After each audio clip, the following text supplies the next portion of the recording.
संतारो यत्पादाम्बुजरेणवः स्वीयानान्तान् निजाचार्यान् प्रणमामि मुहुर्मुहुः यदनुग्रहतो जन्तुः सर्वदुःखातिगो भवेत् तमहं सर्वदा वन्दे श्रीमद्वल्लभनन्दनम् अज्ञानतिमिरान्धस्य ज्ञानाञ्जनशलाकया चक्षुरुन्मीलितं येन तस्मै श्रीगुरवे नमः।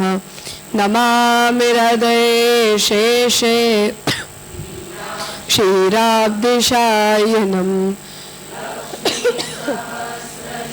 लाभिः सेव्यमानं कलानिधिं चतुर्भिश्च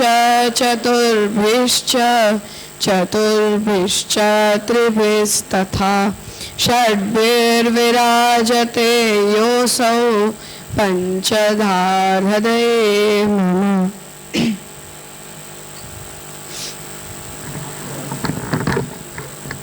ना पूछे लो रिविजन પહેલામાં જ્યારે શરૂઆત કરી છેલ્લે વચનાનાં તાત્પર્યવિલોચનેન સર્વેષાં માર્ગાણાં એક્યંતુ અનવસર પરાહતમેવ। અનવસર પરાહતમેવ એનો મતલબ અને આખો મીનિંગ શું થયું? इति एतेषां वचनानां तात्पर्यावलोचनेन आटલું તો ક્લિયર છે। સર્વેષાં માર્ગાણામ એટલે કર્મ જ્ઞાન ઉપાસના ભક્તિ આ ચારે માર્ગોમાં ઐક્યંતુ એ બધા માર્ગોની એકતા કે બધા એક જ છે, અલગ અલગ એમાં કોઈ ડિફરન્સિએશન નથી। આ પ્રકારની ઐક્યંતુ અનવસર પરાહતમેવ। અનવસર અવસરનો મતલબ છે કે કોન્ટેક્સ્ચ્યુઅલી જસ્ટિફાઈડ અને અનવસરનો મતલબ છે કોન્ટેક્સ્ચ્યુઅલી અનજસ્ટિફાઈડ। અને પરાહતમેવ એટલે કોઈ વાતને નેગેટ કરવી અથવા કોઈને હરાવી દેવું। પરાહત શબ્દનો એમ સીધો મતલબ થાય કોઈને હરાવવું, ડિફીટ કરવું। તો અનવસર પરાહતમેવ એટલે કે કોન્ટેક્સ્ટમાં આ વાત શાસ્ત્ર વચનોથી સિદ્ધ નથી થઈ રહી, એટલે તમારો જે મત છે એ હાર્યો, નેગેટ થયો।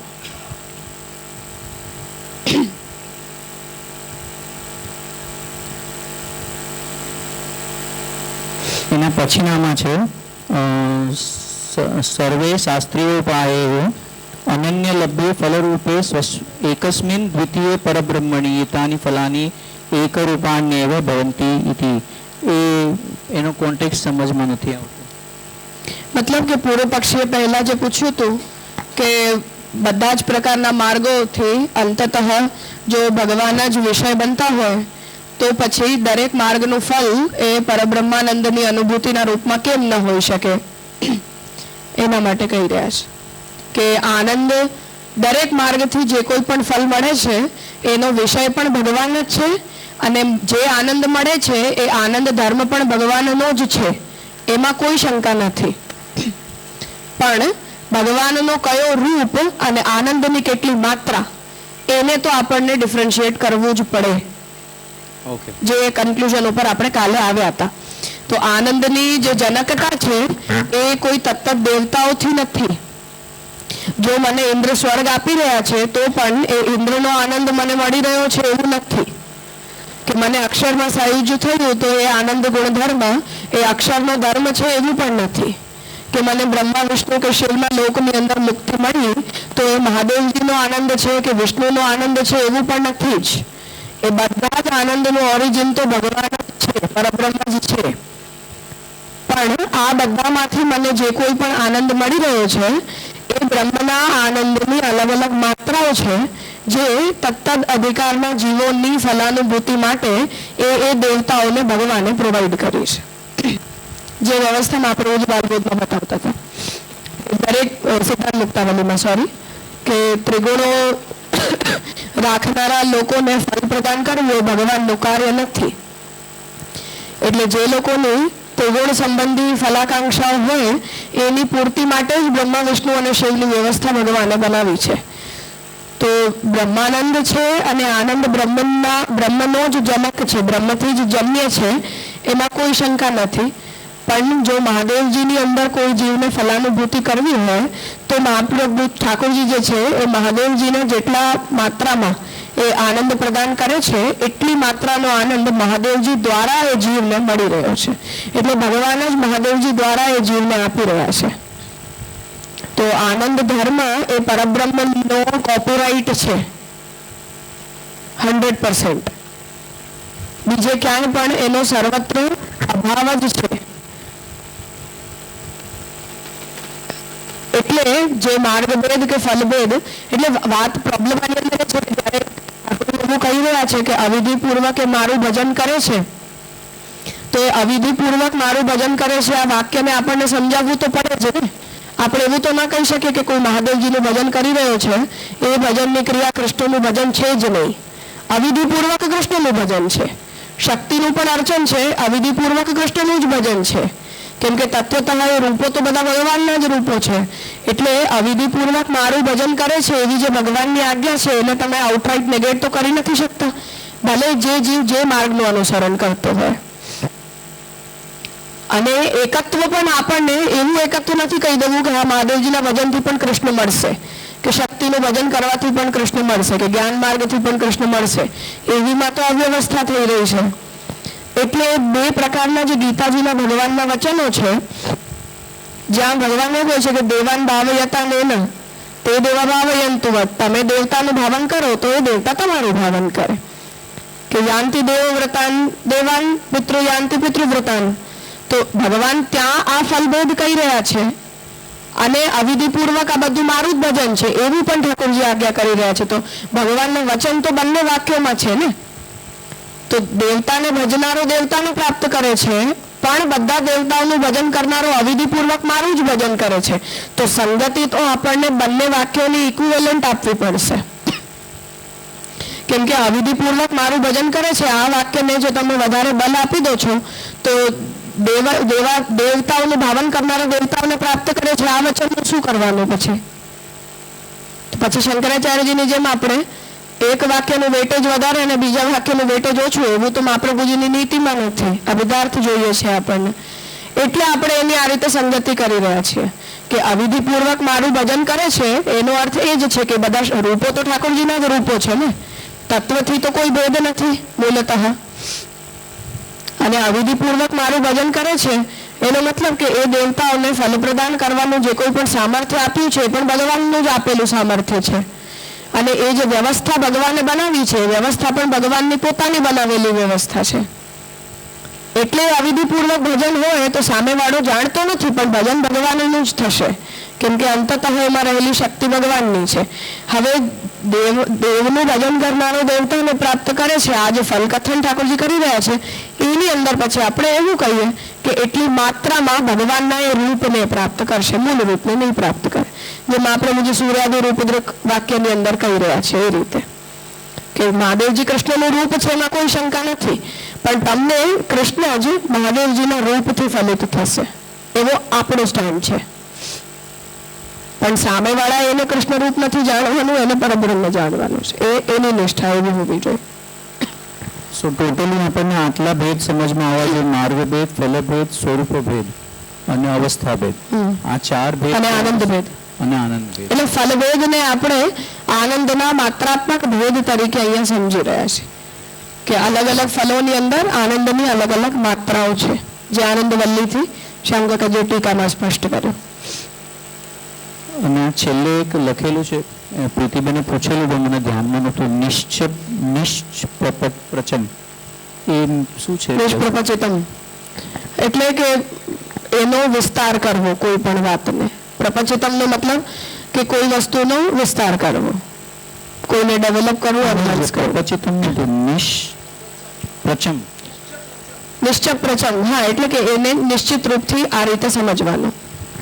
એટલે કે આને આ રીતે મેં સિદ્ધ કર્યું કે જસ્ટિફાઈ કર્યું. જી જી પ્રણામજી.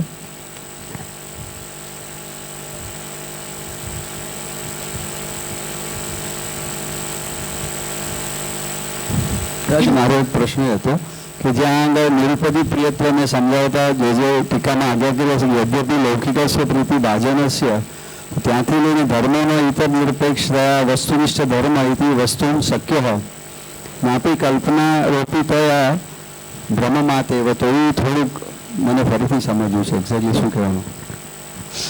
મને ઘણી લાઈન ગોતવી પડશે. ઉપરથી છે જ ને ઇતિ છે સત્યમ પછી છે રાજા. હા, યદ્યપિ લૌકિકસ્ય પ્રીતિભાજનસ્ય. તો પૂર્વ પક્ષ તરફથી જે સવાલ આવ્યો હતો એ આવ્યો કે દરેક વસ્તુ જે છે શુદ્ધાદ્વૈત બ્રહ્મવાદના સિદ્ધાંત પ્રમાણે તો ભગવાન જ છે. એટલે જો મને કોઈ લૌકિક પદાર્થ પ્રત્યે પણ પ્રેમ છે તો તત્વતઃ તો એ ભગવાનમાં જ પ્રેમ છે, જેમ દેવતાઓનું અવિધિપૂર્વક ભજન છે એ જ રીતે. પણ એનાથી વિરુદ્ધ જઈને મહાપ્રભુ જેવું કહી રહ્યા છે કે સ્નેહ જે છે એ કેવલ ભગવાનની અંદર હોય તો એ સાચો કહેવાય અને ભગવાનથી અતિરિક્ત કોઈનામાં પણ હોય તો એ બ્રહ્મભાત કહેવાય. એના કારણે આ પ્રોબ્લેમ ઊભી રહી છે કે હવે મને જો કોઈ પણ વસ્તુ પ્રત્યે પ્રેમ છે તો એ વસ્તુ શુદ્ધાદ્વૈત બ્રહ્મવાદના સિદ્ધાંત પ્રમાણે બ્રહ્માત્મક હોવાને કારણે એની અંદર રહેલી મારી પ્રીતિ ભ્રાંતિ ન હોઈ શકે. કેમ કે મારો વિષય ભ્રાંત તો છે નહીં ને, વિષય સત્ય છે. એ ક્વેશ્ચન રેઝ થયો હતો જેના ઉત્તરના રૂપમાં વાત કહેવાય કે યદ્યપિ લૌકિકસ્ય પ્રીતિ ભાજનસ્ય બાહ્ય વિષયસ્ય, જો કે લૌકિક રીતે આપણો પ્રીતિનો ભાગી જે કોઈ પણ બાહ્ય વિષય હોય એ પરમાત્માના ઇવ પરમાત્માની જેમ પ્રીતિમત પુરુષાભ્યંતઃ સ્થિતિ વિરુદ્ધા એવ, જેમ પરમાત્મા પણ આપણે જ્યારે ભગવાનથી પ્રેમ કરીએ છીએ તો આપણે પોતાની આત્માની અંદર રહેલા તત્વોથી પહેલા પ્રેમ નથી કરતા, પહેલા તો આપણી સામે જે બાહ્ય રૂપ હોય છે એનાથી આપણને પ્રેમ હોય છે. પછી આપણે પૂછી કહે છે કે અંતરસ્થિત અને બાહ્ય સ્થિત બંને થઈ જાય ત્યારે અંતરંતુ પરમ ફલમ પ્રક્રિયા છે. તો જેવી રીતે પરમાત્મા જે છે એના પ્રત્યે આપણને પ્રેમ હોય એવી રીતે પ્રીતિમત પુરુષ આભ્યંતઃ સ્થિતિ, જે હું પુરુષ છું મને પ્રેમ છે કોઈ પણ લૌકિક વિષય પ્રત્યે, તો લૌકિક વિષય પ્રત્યે જ્યારે મારામાં પ્રેમ છે તો એ મારી બહાર રહેલો વિષય છે, આભ્યંતર સ્થિતિ છે એની વિરુદ્ધા એવા, આ સ્થિતિ એની વિરુદ્ધ સ્થિતિ છે. એટલે આપણે એવું કહી રહ્યા છીએ કે વસ્તુ એક્ઝિસ્ટ નથી કરી રહી જેનાથી પણ મને પ્રેમ છે. તથાપિ લૌકિકેપી વિષયે, જે છતાં પણ લૌકિક હોવા છતાં પણ જે વિષયમાં પ્રિયત્વ રૂપો ધર્મો ન ઇતર નિરપેક્ષતયા વસ્તુનિષ્ઠો ધર્મ ઇતિ વક્તુમ શક્ય, તો પણ લૌકિકની અંદર પણ જે કોઈ પણ વિષયની અંદર પ્રિયત્વ રૂપ ધર્મ મારામાં રહી રહ્યો છે ન ઇતર નિરપેક્ષતયા, બીજાની મને અપેક્ષા જ ન હોય એવી રીતે એ ધર્મ મારી અંદર નથી રહ્યો પરંતુ વસ્તુનિષ્ઠ ધર્મ તરીકે જ રહી રહ્યો છે. એટલે કે જો એ વસ્તુ છે તો જ મને એનાથી પ્રેમ છે, વસ્તુ એક્ઝિસ્ટ જ નથી કરતી તો મને એનાથી પ્રેમ જ નથી પ્રકટ થતો. તો પ્રોબ્લેમ આની અંદર એ છે કે એના કારણે આપણને નાપી કલ્પના રોપિત તયા બ્રહ્મભાત એવા, અને એવું પણ નથી કે કોઈ પણ વસ્તુની હું મેન્ટલી એક એઝમ્પશન કરી લઉં, જેવું બુદ્ધનો સિદ્ધાંત છે કે શંકરાચાર્યનો સિદ્ધાંત છે કે બુદ્ધ એ કહી રહ્યા છે કે તમારા બુદ્ધિની અંદર જન્મોની વાસનાઓ જે છે એ રહેલી છે, એના કારણે તમે જે કોઈ પણ વિષયને જોઈ રહ્યા છો એ તમારી બુદ્ધિ પોતાની કલ્પનાથી ક્રિએટ કરી રહી છે. જેવી રીતે આપણે રસ્સીની અંદર સર્પ ક્રિએટ કરી રહ્યા છીએ. તો દોરીની અંદર સર્પ છે નહીં, પરંતુ મને જે ભય લાગી રહ્યો છે પહેલાથી જ, સર્પને જોઈને ભય નથી પેદા થયો, એકચ્યુઅલી અંધારામાં જવાને કારણે મને પહેલાથી ડર લાગી રહ્યો છે પહેલાના કારણે. તો જે મને પહેલાથી ડર લાગી રહ્યો છે એ મારો ભય રજ્જુની અંદર સર્પને ક્રિએટ કરે છે એક બૌદ્ધિક અને કાલ્પનિક પદાર્થના રૂપમાં, અને પછી એ ભય જે છે એ એનાથી દ્વિગુણિત થઈ જાય છે ખાલી વસ્તુ ન હોવાથી. બાકી ભયને સર્પ ઉત્પન્ન નથી કરતો.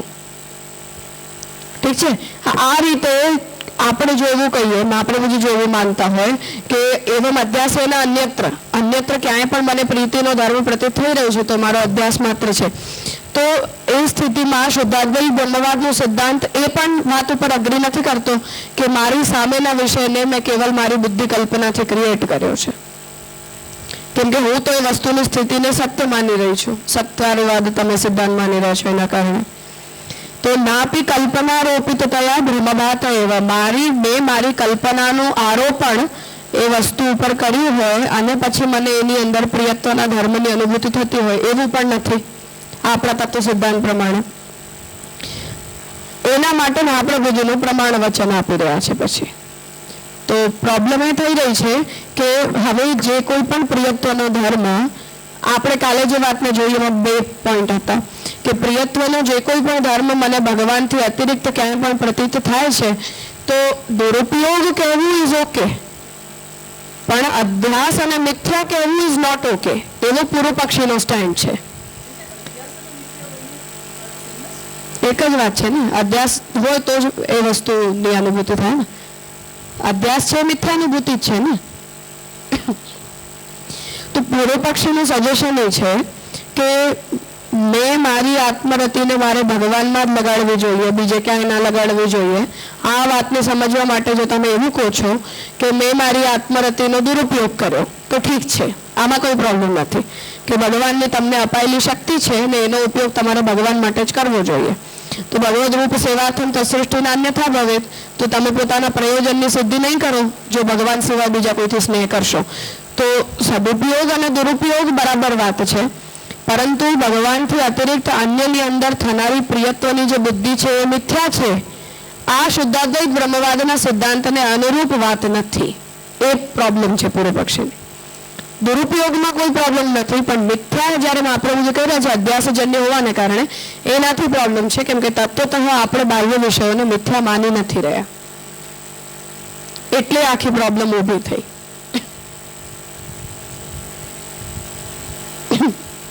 એ તો જે ભ્રાંતિ અથવા મિથ્યા તો મહાપ્રભુજી કહીએ વિષયતાને કારણે, વિષયને તો આપણે ભગવાન રૂપ જ માનીએ છીએ, ભગવદ રૂપ માનીએ છીએ. તો એ રીતે પૂર્વ પક્ષ કઈ રીતે પાછો આર્ગ્યુમેન્ટ? તો પછી આપણે અવિધિપૂર્વક ભજન જેવું કહેવું જોઈએ ને. જેમ અન્ય દેવતાઓનું ભજન તમે કરો તો અવિધિપૂર્વક એ ભગવત ભજન છે, એવી રીતે વિષયતા જન્ય હોય તો પણ જે કોઈ પણ વિષયતા પ્રકટ થઈ રહી છે વિષયાધારિત જ તો પ્રકટ થઈ રહી છે ને.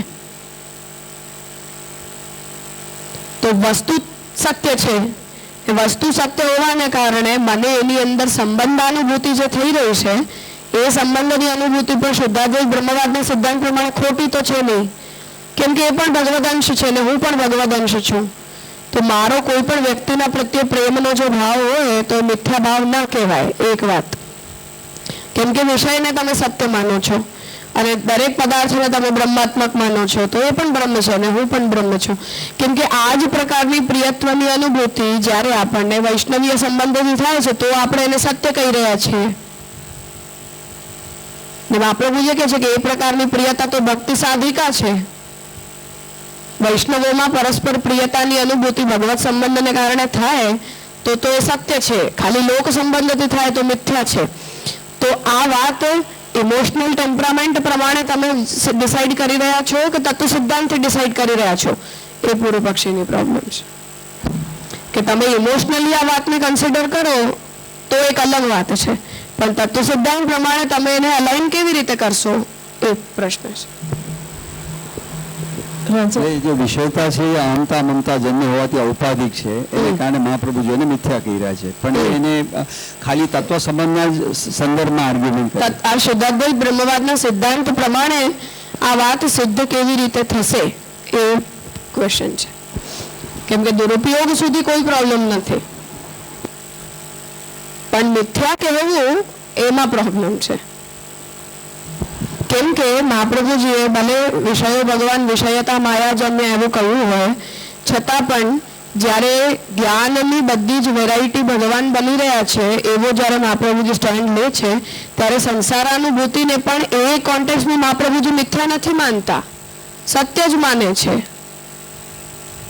કેમ કે જ્ઞાન હોય, અજ્ઞાન હોય, અપોહન હોય કે જેટલા પણ પ્રકારની જ્ઞાનની વેરાયટી હોય એ બધી જ્ઞાનની વેરાયટી બ્રહ્મના ચૈતન્યથી પ્રકટ છે કે નહીં, જ્ઞાન શક્તિથી જન્ય છે કે નહીં, એ કોઈ વ્યતિરિક્ત માયાથી તો પ્રકટ થઈ નથી રહી. તો એ લેવલ ઉપર જઈને મહાપ્રભુજી તો જ કહી રહ્યા છે કે સંસારની અનુભૂતિ પણ જ્ઞાનના પ્રકારો બ્રહ્માત્મક હોવાને કારણે એ પણ અનુભૂતિ મિથ્યા નથી, એ પણ સત્ય છે. હવે તમે જે વાત કહી રહ્યા છો એને તમે કેવી રીતે સિદ્ધ કરો? તો યા તો તમે આ સ્ટેન્ડથી લો કે હા બ્રહ્માત્મક બુદ્ધિથી જો જ્ઞાનને આપણે કન્સિડર કરીએ તો સંસાર અનુભૂતિ પણ મિથ્યા નથી, સત્ય જ છે. અને બાકી એ પોઈન્ટને તમે ન ડિસ્કસ કરો અને સારું અને ખરાબ એ પ્રકારના વિરુદ્ધ ધર્માશ્રયતામાં દ્વૈતને કન્સિડર કરતા હો ત્યાં સુધી આપણે એવું કહીએ કે સંસાર મિથ્યા છે ને જગત સત્ય છે. બાકી વસ્તુ તો હવે મિથ્યામાં આપણે બીજું ટેકનિકલી કોઈ વસ્તુને કહી નહીં શકે આપણા સિદ્ધાંત પ્રમાણે. અહીંયા મુખ્ય જે કોન્ટેક્ટ છે નિરુપતિ પ્રિયત્વનો છે એટલા માટે આપણે એ રીતે સમજવાનું. હા, કેમ કે એને સોપાધિક પ્રિયત્વ તો પછી બ્રહ્મ સંબંધ, કેમ કે સર્વાત્મ ભાવ થઈ જાય જે જીવને, તો પછી એનો કોઈ પણ પદાર્થ પ્રત્યે સોપાધિક પ્રિયત્વ છે જ નહીં ને. પ્રત્યેક પદાર્થના પ્રત્યે નિરુપતિ પ્રિયત્વ જ છે. જે સ્ત્રી પોતાના છોકરાઓના મરી જવા ઉપર જ્યારે રડી રહી છે અને ગોસાઈજીને એવું કહે છે કે મારા ઠાકોરજી સાથે રમવાવાળા બચ્ચાઓ ના રહ્યા, એનું મને દુઃખ છે. આ નિરુપાધિક પ્રિયત્વ છે કે સંતાનમાં સોપાધિક પ્રિયત્વ છે? નિરુપાધિક પ્રિયત્વ છે. તો સર્વાત્મ ભાવની સ્થિતિમાં સોપાધિક પ્રિયત્વનો કોઈ સંદર્ભ જ નથી. તો જ્યાં સુધી આપણને ચેતસ્ત પ્રવણમ સેવા ના થઈ જાય ત્યાં સુધીની આ ઝંઝટો છે બધી, કે તમે એકને સોપાધિક કહો છો ને એકને નિરુપાધિક કહો છો, કે એક પ્રકારને જ્ઞાન કહો છો બીજા પ્રકારને અજ્ઞાન કહો છો. એના પછીની તો આ પ્રોબ્લેમ જ નથી ને. પછી તો જેના પણ પ્રત્યે પ્રિયતા છે બધી નિરુપાધિક જ પ્રિયતા છે. એટલે એને આપણે અવસ્થા ભેદથી જ કન્સિડર કરવું પડે. આઉટરાઇટ સિદ્ધાંતના રૂપમાં આપણે આ વાતને નથી બોલી રહ્યા એવું આપણને ક્લેરિફાઈ કરવાનું છે. આમાં એડ કરવું હતું કે અહીંયા જે છે ને આપણને એ જ લાઈનમાં પછી આગળ શું કહ્યું તસ્ય ભ્રમ પ્રમા અતિતત્વા, ત્યાં ભ્રમ અને પ્રમાને અતીત કહ્યું. પછી જે અધ્યાસનું સેન્ટેન્સ કહ્યું ને મહાપ્રભુજીનું, ત્યાર પછી પણ એમ કહ્યું કે ન તાવત પ્રિયતમ કસ્મિન અપી વસ્તુની ભ્રમકૃતમ વા પ્રમાકૃતમ વા ભવતી. પછી છેલ્લા બધા વચન આપણે ત્યાં પણ એમ કહ્યું કે ભ્રમ પ્રમા અન્યતર ભાતેનું યાદૃચ્છિક નિયતાંત. તો અહીંયા ભ્રમ અને પ્રમા બંનેનાથી ઇતર કંઈક કહી રહ્યા હોય એટલે મને થયું કે અધ્યાસ અને ભ્રમથી એક જ વાત છે. એટલે અભ્યાસ પ્રયોજક છે, ભ્રાંતિ એનું કાર્ય છે. તો અહીંયા ભ્રમ અને પ્રમા બંનેથી ઇતર કહ્યું તો શું લેવાનું, એને કેવી રીતે સમજવાનું? મતલબ કે એ પ્રકારની અનુભૂતિ ન બ્રહ્મસિદ્ધ છે અને બ્રહ્મજન્ય પ્રમાસિદ્ધ પણ નથી, એટલે એને આપણે પ્રમાજનક નથી કહી રહ્યા. પ્રમા શબ્દનો મતલબ અહીંયા સત્ય જ્ઞાન એવું નહીં, જે કોઈ પણ પ્રકારનું જ્ઞાન. તો ભ્રાંત જ્ઞાન છે તો ભ્રાંતિજન્ય પ્રમા છે ને.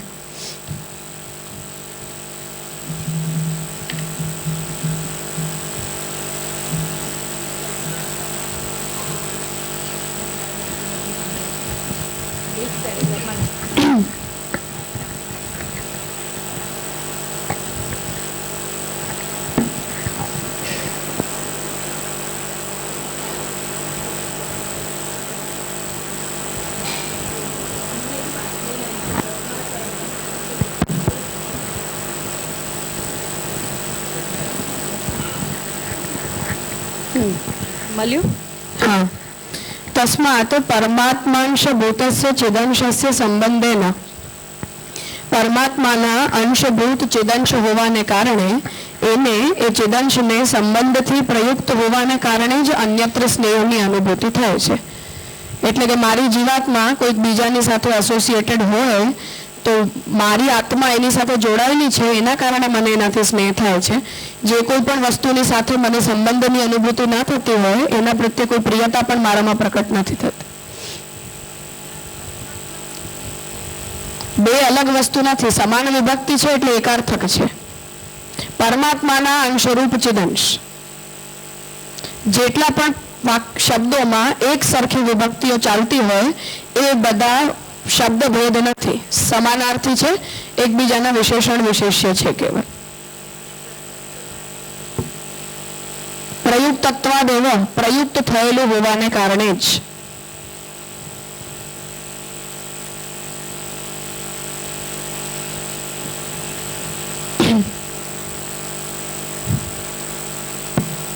રાજા બાલક દર્શનથી મિથ્યા પણ સતની કેટેગરીમાં જ આવશે. હા, સંદર્ભાનુસારી છે કેવલ, બાકી તો કોઈ અનુભૂતિ ક્યારે મિથ્યા હોઈ જ ના શકે. અને એનું કોઈ ડેફિનેશન આપણે સાંપ્રદાયિક, જેમ કે માયાવાદમાં ત્રિકાલ અબાધિત હોય ત્યારે એને મિથ્યા માને છે, તો આપણે એને ટર્મમાં ડિફાઇન કરવું હોય તો આપણે ખાલી એટલું કહીએ છીએ કે જીવની અવસ્થા જ્યારે પ્રત્યેક પદાર્થની અંદર રહેલી બ્રહ્માત્મકતાના બોધની ન હોય અને આપણને એની અંદર અધ્યાસગ્રસ્ત અહંતા મમતાત્મક બુદ્ધિ થતી હોય ત્યાં સુધી મોમેન્ટરી મિથ્યા છે, તત્વતઃ મિથ્યા નથી. તો મને જો આજે એ વાત ખબર પડી જાય કે નહીં આ તો વસ્તુ બ્રહ્મ જ બનેલું છે તો પછી એમાં મિથ્યાત્વનો કોઈ પ્રશ્ન જ નથી ને. તો એમ વિષયો ભગવાન અને વિષયતા માયાજન્ય આ અપ્રોપ્રિએટ છે આપણું સ્ટેન્ડ સમજાવવા માટે, પણ આ સ્થિતિ બ્રહ્મબુદ્ધિ પ્રકટ થઈ ગયા પછીની નથી, કેમ કે ત્યારે વિષયતા જેવું કંઈ હોતું જ નથી, બુદ્ધિ કેવલ વિષય સંબંધી હોય છે. એટલે જ્ઞાન માત્રથી જ ને, સ્થિતિ સુધી પણ નહીં ને. ના,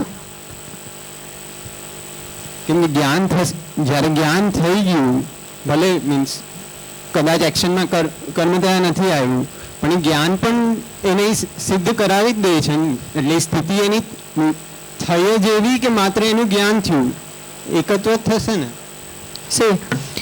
હું અત્યારે એવું કહું કે મારો કોઈ પણ વ્યક્તિ પ્રત્યે પ્રેમનો જે ભાવ છે મિથ્યા છે, કેમ કે હું અને વ્યક્તિ એકબીજાની સાથે કોઈ પણ પ્રકારના સંબંધથી જોડાયેલા છીએ. આ મારો દેહાધ્યાસ છે. આત્મા ક્યારે કોઈની સાથે જોડાયેલી નથી હોતી. સત્ય તત્વ એ છે કે એ પણ ચૈતન્યનો અંશ છે અને હું પણ ચૈતન્યનો અંશ છું. એટલે તમે ચૈતન્યના અંશ બુદ્ધિથી પ્રિયત્વ રાખો છો તો યુ આર રાઈટ, પણ આ મારો મિત્ર છે એટલે મને એનાથી પ્રેમ છે, આ મિથ્યા છે, મોમેન્ટરી મિથ્યા. ઠીક છે. હવે જ્યારે આપણે જ્ઞાનની પ્રક્રિયાને જ બ્રહ્મજાત માનતા હોઈએ તો માનો કોઈને મારું મિત્ર માનવું કે મારા દેહ સંબંધથી એની અંદર મિત્રતાનો ભાવ મારે રાખવો જોઈએ. આ જે અનુભૂતિ છે એ અનુભૂતિમાં કાર્ય શું કરી રહ્યો છે? મારો જ્ઞાન. હવે એ જ્ઞાન પાણીની જેમ વિધાઉટ એની ફિલ્ટર, વિધાઉટ એની એસોસિએશન છે, ચૈતન્ય છે. એના જેટલા પણ પ્રકાર આશ્રયજન્ય છે એ જ્ઞાનને તમે જ્યાં લગાડો એનાથી એનું સ્વરૂપ પ્રકટ થાય છે. તો એ જ્ઞાન હોઈ શકે, અજ્ઞાન હોઈ શકે, અપોહન હોઈ શકે, પ્રતિભાસ હોઈ શકે, વગેરે વગેરે. જેટલી પણ તમને સ્મૃતિ હોઈ શકે, પ્રમા હોઈ શકે, પ્રતિભા હોઈ શકે, જેટલી પણ ટાઈપ આપણને આપવી હોય બધી ટાઈપ્સ આપી દઈએ આપણે, તો બ્રહ્મના જ્ઞાન ગુણથી પ્રકટ થયેલા આ બધા વિવિધ કાર્યો છે. સત જ્ઞાન, અસત જ્ઞાન, મિથ્યા જ્ઞાન, સદસદ જ્ઞાન, શૂન્ય જ્ઞાન, વગેરે વગેરે. તો એ સ્થિતિમાં આપણી અંદર એ પ્રકારની બુદ્ધિ જે પ્રકટ થઈ રહી છે એ બ્રહ્મના ચૈતન્ય ગુણથી પ્રકટ થયેલો ધર્મ છે કે નહીં? ચાહે અજ્ઞાન કેમ ન હોય, ચાહે પ્રતિભાસ કેમ ન હોય, ચાહે અપોહન કેમ ન હોય, એ જંક્ચર ઉપર એ અનુભૂતિ પણ સત્ય અનુભૂતિ છે. કેમ કે મારો જે જ્ઞાન છે કે મારો જે અજ્ઞાન છે એ અજ્ઞાન માયાજન્ય નથી, અજ્ઞાન પણ બ્રહ્મના ચૈતન્ય ધર્મનો જ કાર્ય છે. એ રીતે પ્રત્યેક અનુભૂતિ સત્ય અનુભૂતિ છે. આવો આપણો સ્ટેન્ડ છે. એટલે ત્યાં આ મિત્રના ઉદાહરણમાં કે સતને ચેતતી અહમને મમ આવી રહ્યા છે ને તેના કારણે એ ભગવત પ્રદત્ત છે જે સંબંધ છે તો સંબંધ ભગવત પ્રદત્ત નથી, મારી અંદર રહેલો જ્ઞાન ભગવત પ્રદત્ત છે. અજ્ઞાન કહી દો. મારી અંદર જે અજ્ઞાન પ્રકટ થયું છે એ અજ્ઞાન ભગવત પ્રદત્ત છે. એટલે એ અજ્ઞાનનો યુઝ કરીને જો હું કોઈ પણ વસ્તુના સ્વરૂપને પોતાની સાથે એસોસિએટ કરી રહી છું તો એ અનુભૂતિ મિથ્યા અનુભૂતિ નથી. ઓન ધેટ ગ્રાઉન્ડ એ મિથ્યા અનુભૂતિ નથી. કેમ કે એ અજ્ઞાન બ્રહ્માત્મક છે ને. અજ્ઞાન ઇઝ નોટ અબ્રહ્માત્મક તત્વ.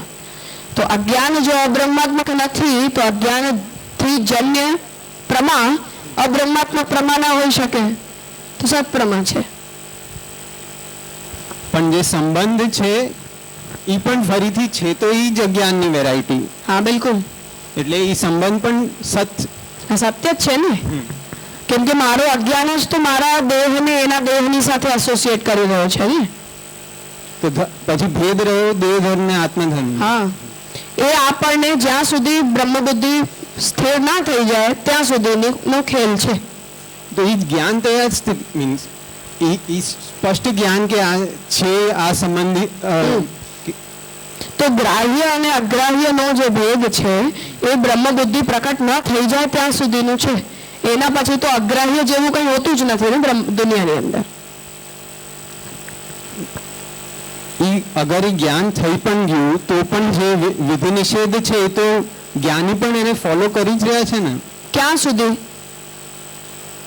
જ્ઞાન થયા પછી પણ બ્રહ્માનુભૂતિ પછી નથી એના માટે વિધિ નિષેધ, પછી તો એના ઉપર એપ્લિકેબલ જ નથી થતું ને. જેમ બ્રહ્મના પોતાના માટે કોઈ વિધિ નિષેધ ન હોય એમ બ્રહ્મનો સાક્ષાત્કાર કરનારા જીવ માટે પણ કોઈ વિધિ નિષેધ ન હોય. હું સ્ટેન્ડથી કહી રહ્યો છું કે દેહાધ્યાસ કાયમ છે, પણ એને જ્ઞાન થઈ ગયું છે કે આ બ્રહ્માત્મક છે. મીન્સ આજે પણ એ જ્ઞાન સાક્ષાત્કારી જ્ઞાનની વાત કરી રહ્યા છે આપણે, શાબ્દિક નહીં. શાબ્દિક જ્ઞાન તો આપણને પણ છે.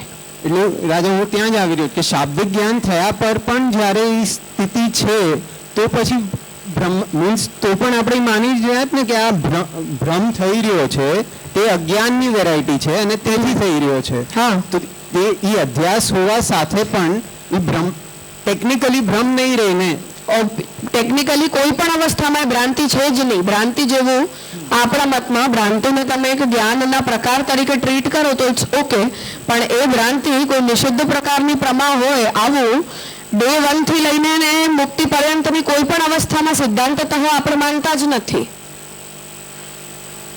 પણ આપણી અવસ્થાની અંદર આપણા માટે શું યુઝફુલ છે અને શું યુઝફુલ નથી એનું સેગ્રીગેશન ખાલી આપણે પોતાના પ્રમોશન માટે કરીએ છીએ. એના સિવાય સિદ્ધાંતતઃ ભ્રાંતિ જેવું આપણા મતમાં કંઈ એક્ઝિસ્ટ જ નથી કરતું. એટલે ભ્રાંતિ એક્ઝિસ્ટ કરે છે પણ ભ્રાંતિનું મિથ્યાત્વ એક્ઝિસ્ટ નથી કરતું.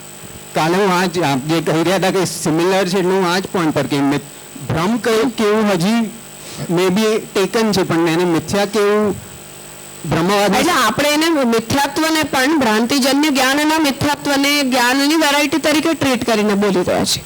મિથ્યાત્વ એટલે શંકરાચાર્યજીનું મિથ્યાત્વ એવું તો આપણા મતમાં ક્યારે પણ નહીં થઈ શકે.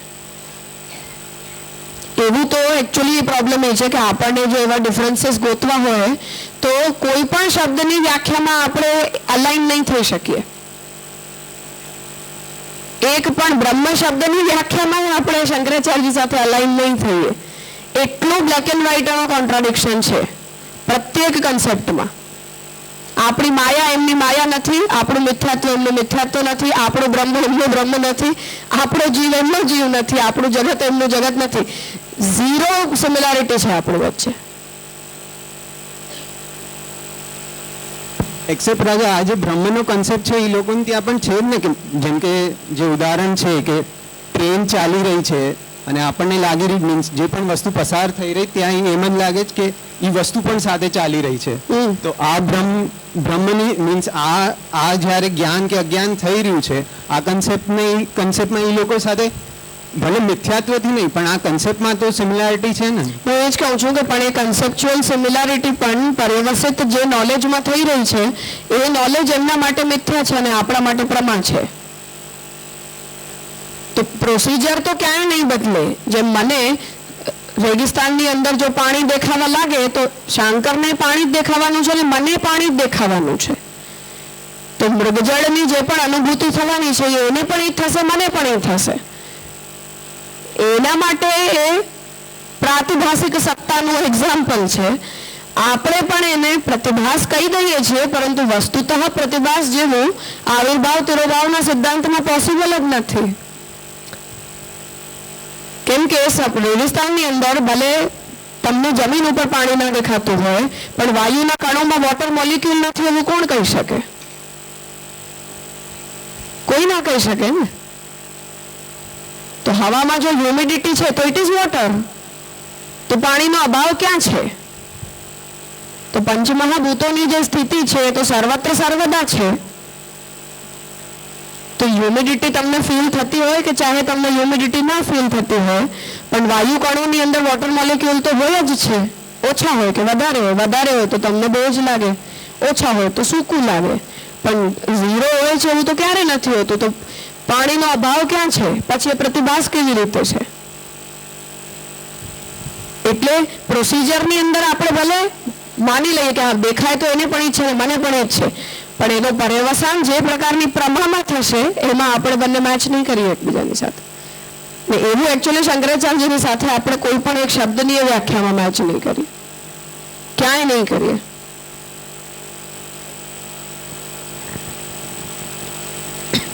જે રાજા બે વાત આવી, એક તો યથાર્થ જ્ઞાન અને જ્ઞાનનો સાક્ષાત્કાર.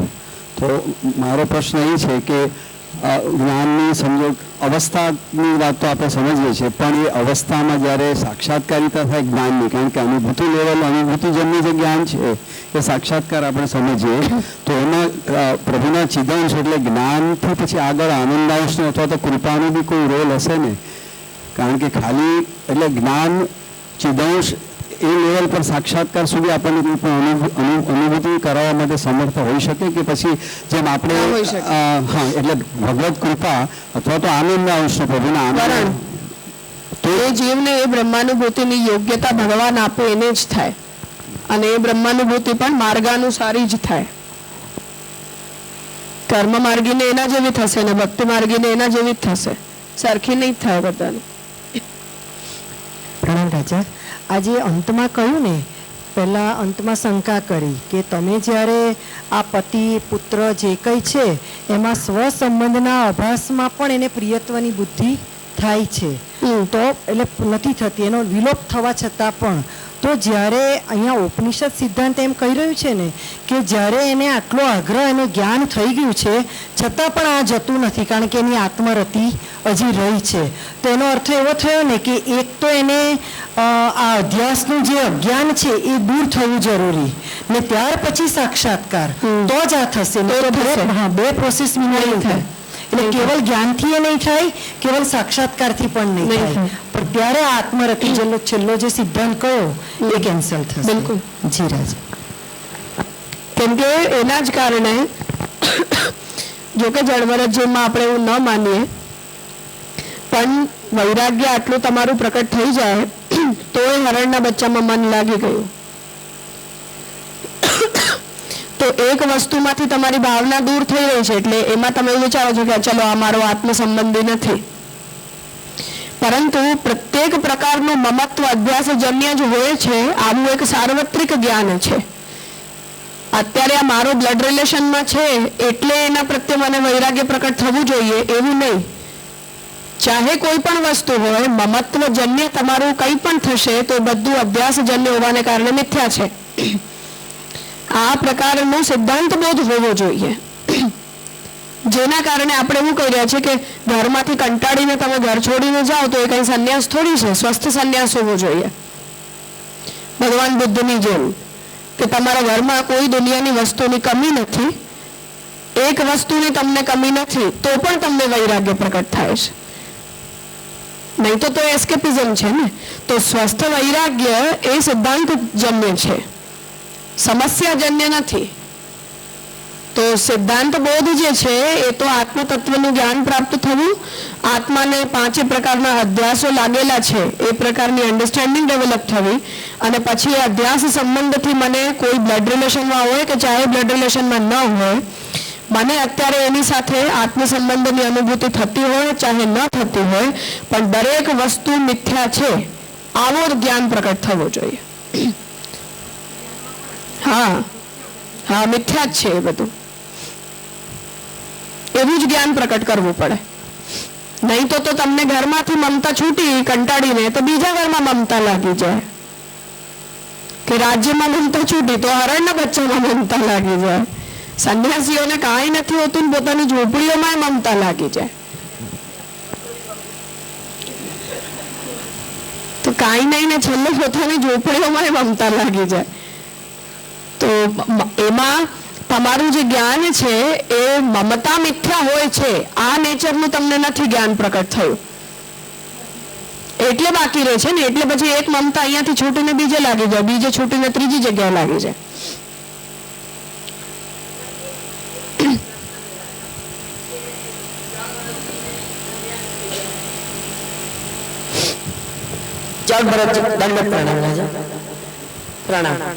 જળભરતજી સંન્યાસી થઈ ગયા અને છોડીને રાજપાટ છોડીને ગયા ગંગાના કિનારા પર, હવે એક દિવસ એવું થયું કે પેલા ભયને કારણે હરણીને સ્ત્રાવ થઈ ગયો અને બચ્ચું બિચારું પડી ગયું. તો સંન્યાસીના ધર્મ તરીકે ભલે એમનામાં એમને આસક્તિ ના થઈ પણ સંન્યાસીના ધર્મ તરીકે તેને બચાવવું તો જોઈએ કે ના બચાવવું જોઈએ કોઈનો જીવ? બચાવ, જીવ રક્ષા તો ધર્મ છે ને. હા, કોઈ પણ જીવની રક્ષા કરવી એ તો આપણો ધર્મ છે, કેમ કે જે પણ જીવ છે તો ભગવાનના ચૈતન્યનો અંશ છે ને. કોઈને મરવા તો થોડી દેવાય ગઈ આપણાથી, પણ મમત્વની અનુભૂતિ ના થવી જોઈએ. એટલે વિષયતાને આપણે કેન્સલ કરવાની છે. વિષયો તો બધા ભગવાન સાક્ષાત છે, વાસ્તવિક જ છે.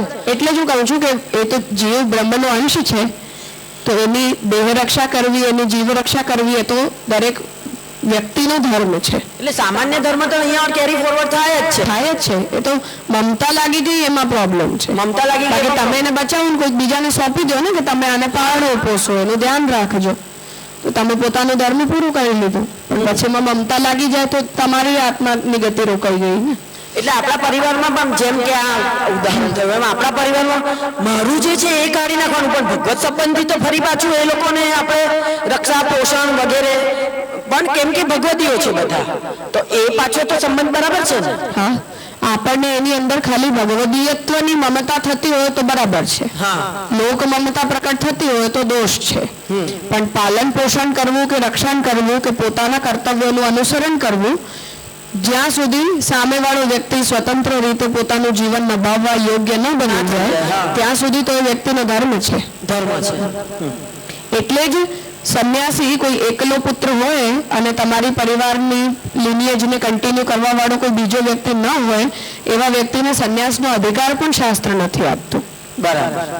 કેમ કે તમે તો અહીંયાથી નીકળી જશો, પછી તમારા કુલ ધર્મનું અનુસરણ કરશે કોણ તમારી પાછળ? તો યા તો તમારો ભાઈ હોય ને યા તમે વિવાહ કરો, સંતાન ઉત્પન્ન કરો અને પછી જાઓ. મુખ્ય અમુખ્યની વાત નથી, પણ બધા ધર્મોની અંદર બેલેન્સ હોવો જોઈએ. હા, એટલે વૈરાગીને એવું કહેવાય રહ્યું છે કે તને વૈરાગ્ય આવ્યો એનો મતલબ કે તારા પૂર્વજોની બધાની દુનિયાને ઉપર ચડાવીને તમે નીકળી જાઓ, એવું ના ચાલે. એકલો સંતાન હોય, શંકરાચાર્યજીના પોતાના માટે પણ એવું જ છે. શંકરાચાર્યજીએ જ્યારે એમની માતાને એવું કહ્યું કે હું સંન્યાસી થાઉં, તો એમના માએ જ કીધું કે તારા પછી અહીંયા કરશે કોણ? તો બીજો સંતાન ઉત્પન્ન થયો પછી શંકરાચાર્યજી ગ્રહ ત્યાગ કર્યું છે. ત્યાં સુધી વિરક્ત હોવા છતાં ઘરમાં જ રહ્યા છે. તો સંન્યાસી એક સંતાન હોય, તમે એકલા પુત્ર છો તો તમને સંન્યાસનો અધિકાર જ નથી. વિવાહ કરો, સંતાન ઉત્પન્ન કરો અને પછી જાઓ. એટલે સામાન્ય ધર્મ દરેક જગ્યાએ મને એ થાય છે પ્રોબ્લેમ કે એને છોડીને એને ઓવરરૂલ કરીને તમે એમ કહો કે હવે અમે કશું જ ના કરીએ, તો એ તો બરાબર નથી ને. બરાબર નથી, પણ પ્રોબ્લેમ એની અંદર એ છે કે એને કઈ લિમિટ સુધી લઈ જવા.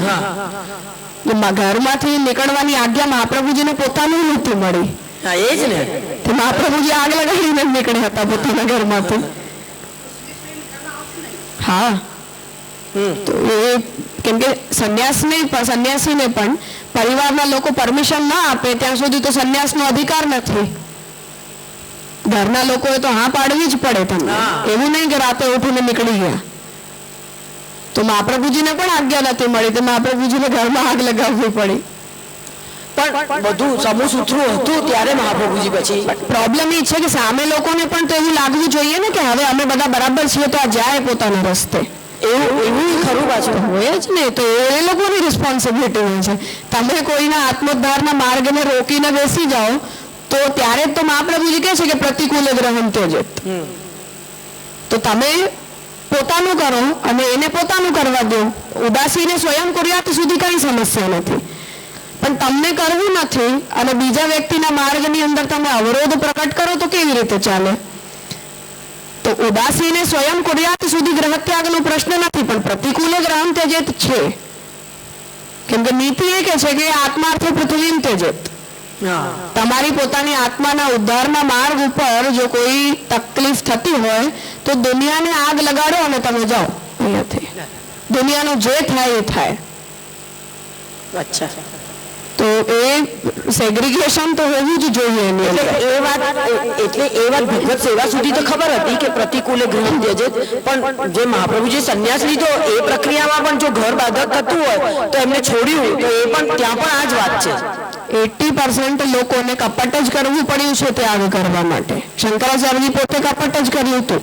બરાબર. મગરના મોઢામાં પોતાનો પગ પકડાવ્યો સામે ચાલીને, ને પછી એમની માને કહ્યું કે તમે મને સંન્યાસ લેવાની આજ્ઞા આપો, નહીં તો મરી જઈશ. મગર પાસે મારો પગ છોડાવીશ નહીં હોય. તો એમની માએ કીધું કે ભલે મને બીજું સંતાન પ્રકટ થઈ જાય ને પછી તું જાજે, એવું એમની માને કહ્યું ને ત્યારે શંકરાચાર્યજી પોતાનો પગ મગરના મોઢામાંથી છોડાવ્યો. તે તો કરવું બધાને કપટ જ પડ્યું છે, પણ શાસ્ત્રનો અપ્રોચ એ છે કે આપણે પોતાના પછી આપણા ધર્મોનું, જે લોકો આપણા ધર્મ ઉપર ડિપેન્ડન્ટ છે એ લોકોની ઉર્ધ્વ ગતિની અંદર કોઈ અટકાવ આવી જાય એવી સ્થિતિ મનુષ્ય પોતાના ધર્માનુસરણ માટે ઊભી ન કરવી જોઈએ. કેમ કે તમારા પૂર્વજો હોય એ લોકો બધાનું શ્રાદ્ધ તર્પણ તમારા પછી કોણ કરશે, કે તમારા મા બાપને કોણ સાચવશે? તો શંકરાચાર્યજીને ત્યાં પણ એમના ભાઈનો જન્મ થયો પછી શંકરાચાર્ય સંન્યાસ લીધો છે, પણ આજ્ઞા તો એમણે પણ એમના મહાપ્રભુજી લીધી એવી જ રીતે લીધી. રામાનુજાચાર્યજી પોતે પણ એવી જ રીતે ઘર છોડીને નીકળ્યા હતા. રામાનુજાચાર્યજી જ્યારે સંન્યાસ લીધું ત્યારે ચૈતન્ય મહાપ્રભુ પણ એવી જ રીતે વિરક્ત વેશ ધારણ કર્યો હતો. એમના પણ પત્ની હતા વિષ્ણુપ્રિયા, તેમને પોતાનું સ્વરૂપ પધરાવ્યું. એ બંગાળમાં એમની સેવા હજી પણ થાય છે. તેમણે વિષ્ણુપ્રિયાએ કહ્યું કે હું તો પત્ની છું, તો પતિ વિના મારા ધર્મનું અનુસરણ હું કેવી રીતે કરું? તો એમણે એમને ઠાકોરજીનું સ્વરૂપ પધરાવ્યું અને પોતાની પાદુકા આપી કે આનું સેવન કરીને આગળનું જીવન ચલાવજો, હું જાઉં છું. એ પણ એવી જ રીતે નીકળ્યા હતા. રામાનુજાચાર્યજી પણ એવી જ રીતે ઘરેથી છોડ્યું હતું. વિવાહિત હતા રામાનુજાચાર્યજી પણ, બ્રહ્મચારીથી સંન્યાસી નથી થયા, ગૃહસ્થથી સંન્યાસી થયા છે.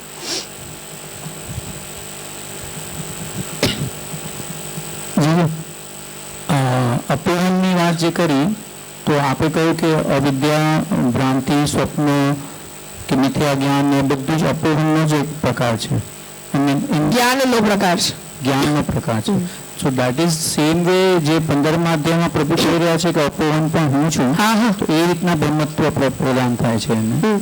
So in that fashion we cannot deny the apparent even. કોઈનો નિર્ણય ન કરી શકે. Okay. શંકરાચાર્યજી આરામથી કરી શકે, આપણે ના કરી શકીએ. That basis is that એ શ્લોક છે તે છે. હા, એટલે કે તત્વ સિદ્ધાંત પ્રમાણે આપણી ત્યાંની કોઈ પણ વસ્તુનું ઓરિજિન બ્રહ્મથી અતિરિક્ત ક્યાંયથી છે જ નહીં. બધું જ બ્રહ્મની ક્રિયાશક્તિ અને જ્ઞાન શક્તિની વેરાયટી છે.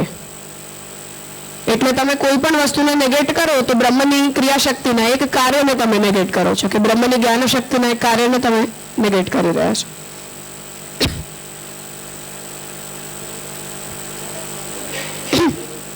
ભ્રાંતિ એટલે કોઈએ તમને ભરમાવી દીધું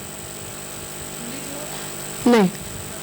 અપોહનનો મતલબ ભરમાઈ જવું.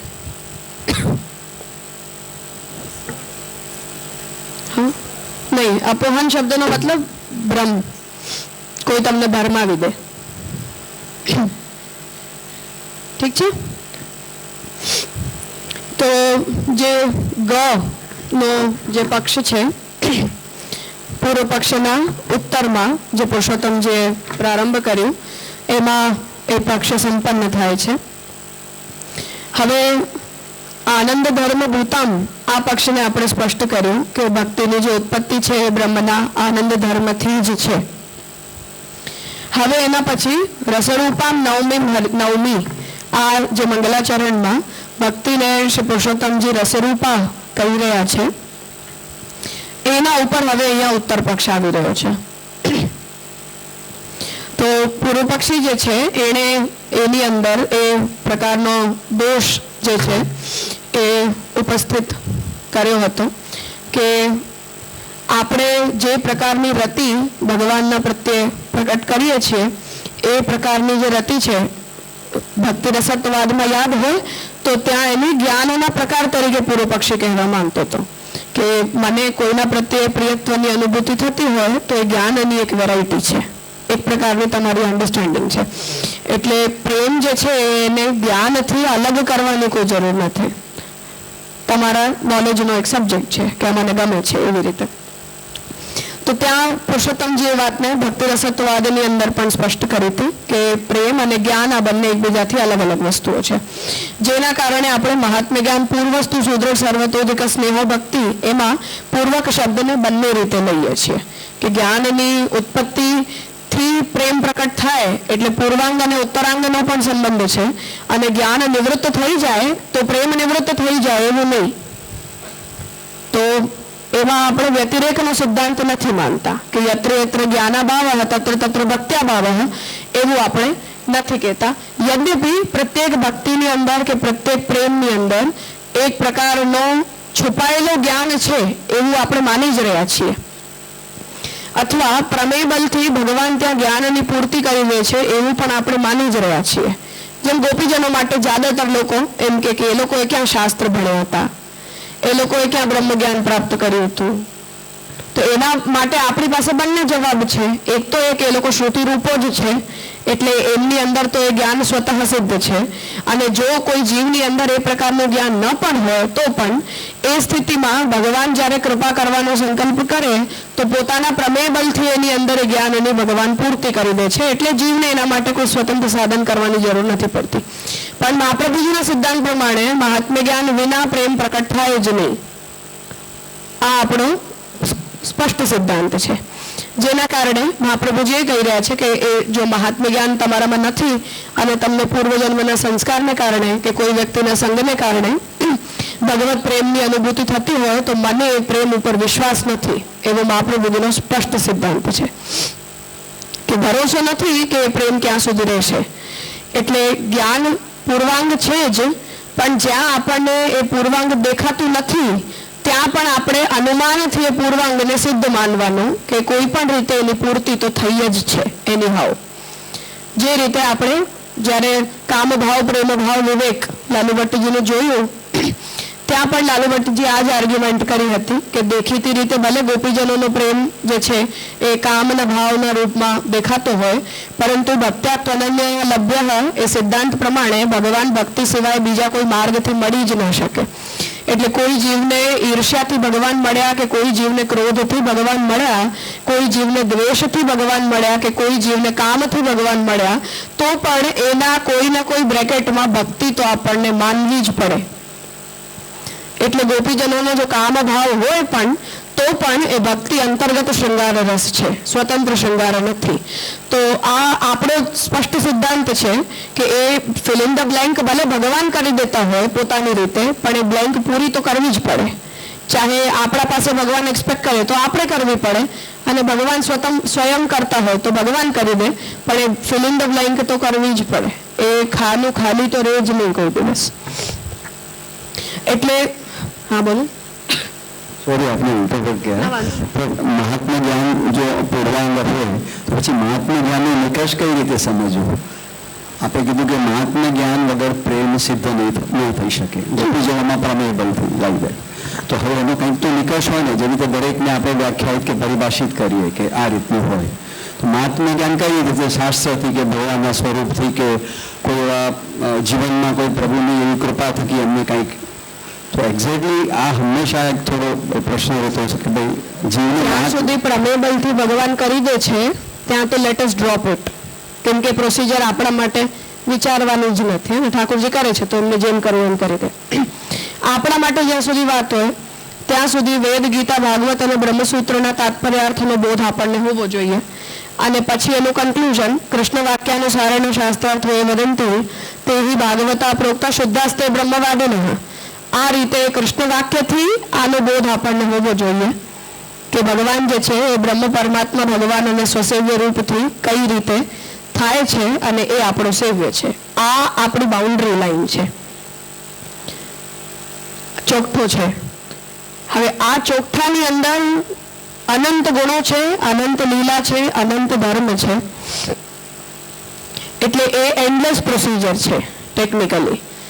કેમ કે વેદનો પ્રત્યેક શબ્દ પણ જો ભગવદ નિરૂપક જ હોય તો તમને જેટલું ભણો અને જેટલું વાંચો એટલું ઓછું જ છે. એટલે એવું કંઈ નથી કે હવે ચલો આજે ફૂલ સ્ટોપ આવી ગયો, આપણે મહાત્મ્ય જ્ઞાનને પાર કરી ગયા. એવી સ્થિતિ કોઈ દિવસ આવતી જ નથી કે આ થઈ ગયું હવે નહીં મહાત્મ્ય જ્ઞાન, હવે આપણે પૂર્વકની અંદર થઈને સુદૃઢ સર્વત્વથી કે સ્નેહવાળી બ્લેક એન્ડ વ્હાઇટ થઈ ગયું, એવું કોઈ દિવસ નથી થતું. પણ જે બેર મિનિમમ નીડેડ છે એ કૃષ્ણ વાક્યાનુસારેણ શાસ્ત્રાર્થો એ વદંતી, આ મિનિમમ રિક્વાયરમેન્ટ છે આપણી. અને એના પછી એ પ્રેમ પણ પ્રકટ થઈ જાય, એના પછી જે ગુણાનુવાદ છે એ સ્વાભાવિક હોય છે, એટલે એને પૂર્વકના અંગમાં નથી ગણવામાં આવતું. અને આપણે જ્યાં સુધી એને કર્તવ્ય બુદ્ધિથી કે સંકલ્પ બુદ્ધિથી જ્યાં સુધી કરતા હોઈએ ત્યાં સુધી એ પ્રેમ સિદ્ધ કરવાનું સાધન છે, એ રીતે ટ્રીટ થાય છે. કેમ કે જેને ભગવાનમાં પ્રેમ પ્રકટ થઈ ગયો છે એ વ્યક્તિ થોડી ઠાકોરજીના લીલા ગુણો કે સ્વરૂપનું ચિંતન કરવાનું છોડી દે છે, તો એક સ્વાભાવિક પ્રક્રિયામાં થઈ જાય છે. આપણા માટે થોડું અસ્વાભાવિક છે, એટલો ફરક રહે, પણ એ છે તો અંતહીન પ્રોસિજર, પણ બાઉન્ડ્રી આટલી છે. બાકી તો હું હંમેશા આ વાતને કહું છું કે એક સેવક હોવાને નાતે આપણી અંદર એ અવેરનેસ હોવી જોઈએ કે મને મારા સ્વામીના વિષયમાં બધું ખબર હોવું જોઈએ. તો આ આપણા જ્ઞાનના અભિમાન માટે નથી હોતું ભક્ત હોવાને નાતે, પણ હું આમની સેવા કરું છું, મારા પ્રિય છે, મને એમનાથી પ્રેમ છે, હું એમનો સેવક છું, તો મારા સ્વામીની એક પણ વાત એવી ન હોવી જોઈએ કે જે મને ન ખબર હોય. તો એ જ્ઞાનનો અભિમાન નથી આપણી અંદર કે આપણને આટલા શાસ્ત્રોની કાઉન્ટિંગ પૂરી કરવી છે, એવો કોઈ ટાર્ગેટ પણ નથી. પણ એવું ના થાય કોઈ મનુષ્યને કે મને મારા સેવ્યના વિષયમાં આ વાત ખબર તો હોવી જ જોઈએ. એટલે કોઈ આવીને આપણને એવું કેમ કહી જાય કે બ્રહ્મવૈવર્તમાં આવું લખ્યું છે ભગવાનના માટે, અને તમે એવું કહો કે મને તો નથી ખબર. હાઉ ધ હેલ, એવું કેવી રીતે હોઈ શકે કે તમને નથી ખબર? તો એટલી તો આપણી અંદર મમતા હોવી જોઈએ ને પોતાના સેવ્ય માટે કે પોતાના સ્વામી માટે. તો એ કોઈ શાસ્ત્રોની કાઉન્ટિંગ વધારવાનું હોય એમાં પ્રશ્ન નથી. એવું જ આપણા સંપ્રદાયના ગ્રંથોના વિષયમાં પણ મને સમજાય છે, નથી સમજાતું, દેટ્સ ઓકે. પણ કોઈ આવીને એવું કહી દે કે પ્રહસ્તવાદ પુરુષોત્તમ જે લખ્યું છે એ તમને ખબર છે, તો તમે એવું બોલી જ કેવી રીતે શકો કે મને નથી ખબર? તમે સંપ્રદાયની કંઠી જડામાં પહેરી છે ને તમારા આચાર્ય ગ્રંથ લખ્યો છે, તમને ખબર કેવી રીતે નથી કે અમારા આચાર્ય લખ્યું છે? એ મમતાનો વિષય હોવો જોઈએ આપણી, અભિમાનની કોઈ વાત નથી એની અંદર. એવું જ જ્ઞાનના વિષયમાં મહાત્મ્ય જ્ઞાન ઇઝ અ એન્ડલેસ પ્રોસિજર, તો મને ખબર તો હોવી જ જોઈએ. એવું ના થવું જોઈએ કે આપણને ખબર ના હોય. એ રિયલાઇઝેશન મને મારી સ્કૂલમાં થયું હતું. પ્રશ્નોત્તરી હતી ને, એમાં મને કોઈકે પૂછ્યું કે સારંગ પાણી કોનું નામ છે. નાની હતી, 5th 6th સ્ટાન્ડર્ડની વાત હશે, અને જેટલી પણ બેન્ચ હતી ને બધી મને જ જોતી હતી ખાલી, કેમ કે they were like I am a staunch Krishna devotee ને એકદમ, તો બધા મને જ જોતા હતા. પણ મને ત્યારે સાચે નથી ખબર કે સારંગ પાણી એ ઠાકોરજીનું નામ છે. સારંગ ઠાકોરજીના ધનુષનું નામ છે. તો સારંગ પાણી એટલે જે સારંગ નામનું ધનુષને ધારણ કરે છે. તો મારી ફ્રેન્ડ હતી, મને કે તમને નથી ખબર? And then I was like આવું ના થવું જોઈએ કે મને નથી ખબર, આપણને ખબર હોવી જોઈએ. એ આપણી મમતાનો વિષય હોવો જોઈએ. કોઈ ટાર્ગેટ બેઝડ રીડિંગ હોય કે ટાર્ગેટ બેઝડ હોય કે આપણે 35 પુસ્તકો વાંચ્યા અને 18 પુરાણો વાંચ્યા, એવી કોઈ કોમ્પિટિશનનો વિષય નથી. આપણી મમતા છે કે મારા ઠાકોરજીના ગુણો લખેલા છે તો હું વાંચું તો સહી, જોઉં તો સહી, એવું આપણને લાગવું જોઈએ. પણ હું કહું છું ને, ત્યારે મને એવું જેન્યુઅનલી ફીલ થયું હતું, એટલું ખરાબ લાગ્યું હતું કે મને કેમ નથી ખબર કે સારંગ પાણી એ ઠાકોરજીનું નામ છે. તો આપણને એવું સ્ટ્રાઇક તો થવું જોઈએ ને કે આપણે એમની સેવા કરીએ છીએ અને તમને નથી ખબર કે સારંગ પાણી એમનું નામ છે, તો પુરુષોત્તમ સહસ્ત્ર નામ છે, તમને નથી ખબર કે આ નામ ઠાકોરજીનું નામ છે. તો એવું ખરાબ તો લાગવું જોઈએ ને આપણને.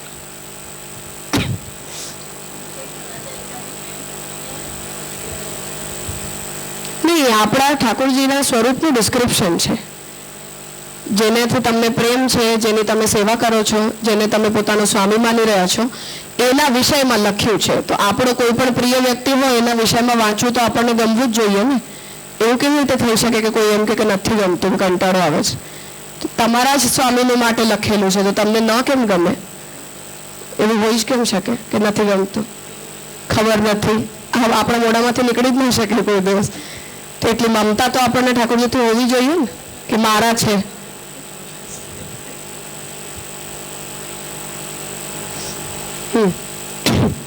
તો જે ગનો જે પક્ષ હતો એની અંદર આનંદ ધર્મ રૂપતા તે સ્પષ્ટ કરી અને હવે આગળ એ ભક્તિને જ્યારે રસરૂપ કહી રહ્યા છે તો એને હવે અહીંયા આગળ પુરુષોત્તમજી રિસ્પોન્ડ કરી રહ્યા છે કે એ જે પ્રિયતાની જે અનુભૂતિ છે એનું નેચર શું છે.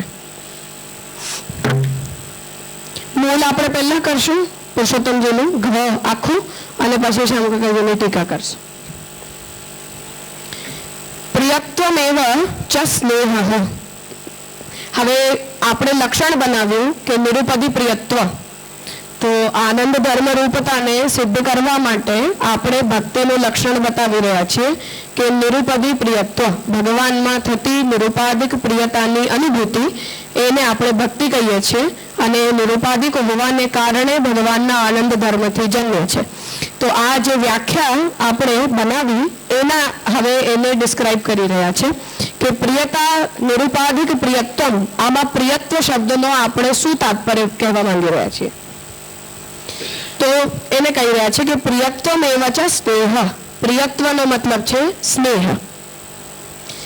હા, એને અમરકોશમાં જે પ્રેમ પ્રિય શબ્દની પરિભાષા આપી છે એને કહી રહ્યા છે કે પ્રેમાના પ્રિયતા હાર્દમ પ્રેમ સ્નેહોથ દોહદમ.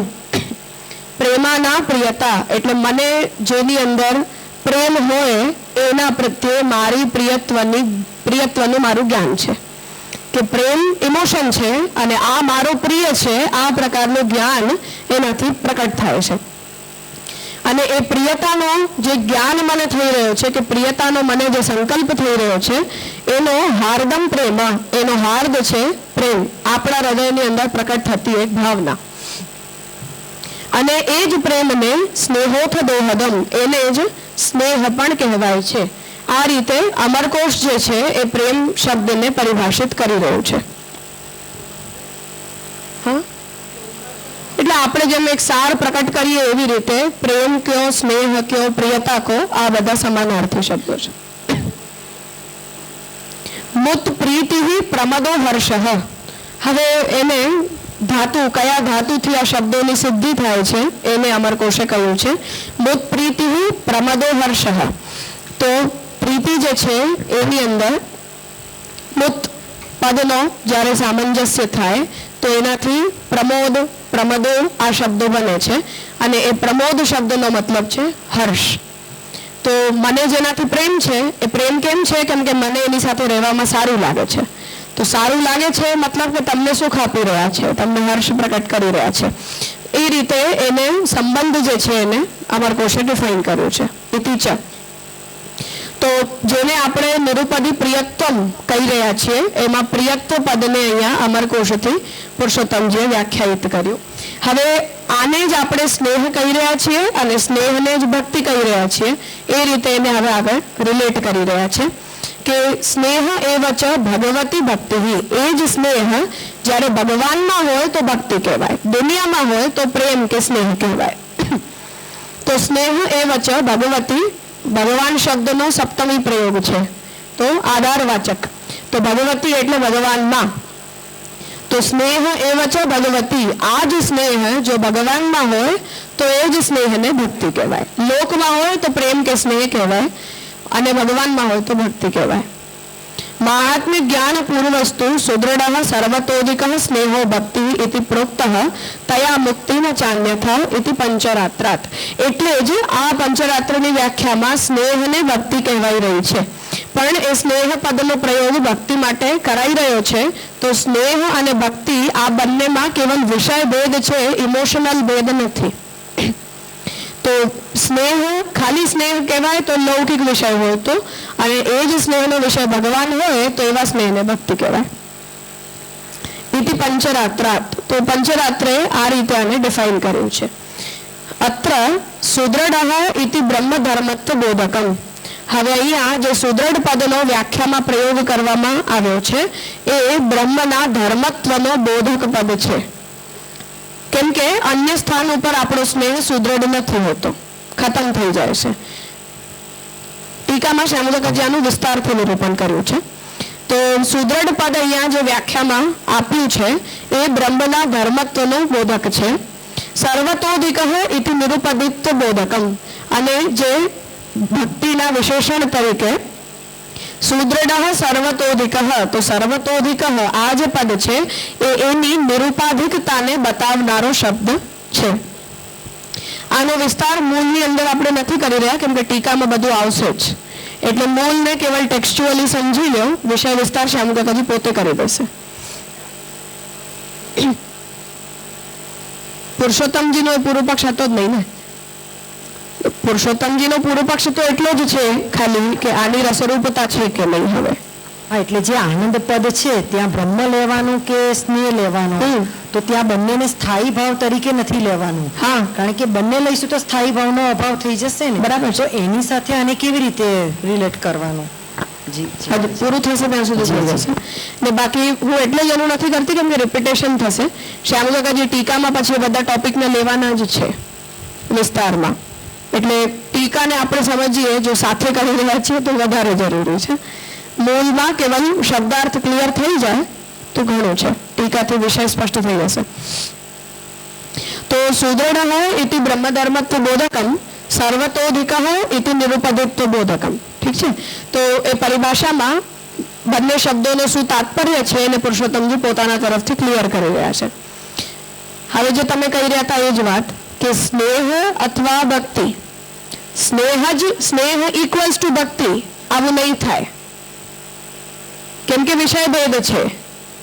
એટલે પુરુષોત્તમજી આ ક્લિયર કરી રહ્યા છે કે સ્નેહની આગળ જ્યારે સુદૃઢ અને સર્વતોધિક આ વિશેષણો અમે લગાડી રહ્યા છીએ ત્યારે એ પ્રકારના સ્નેહને અમે ભક્તિ કહેવા માંગી રહ્યા છીએ. તો સુદૃઢ પદથી એમાં બ્રહ્મધર્મત્વ આવી રહ્યું છે અને સર્વતોધિક પદથી નિરુપદિત્વ આવી રહ્યું છે, જે નોર્મલ સ્નેહમાં નથી હોતું. એટલે જે ભગવાન પ્રત્યે મને સ્નેહ છે તો ભગવાન પ્રત્યે મને પ્રેમ છે એવું આપણે ન બોલીને મને ભગવાનમાં ભક્તિ છે આપણે એવું જ બોલીએ છીએ. એ પૂર્વ પક્ષને જ રિસ્પોન્ડ કરવા માટે આ વાત કહી છે.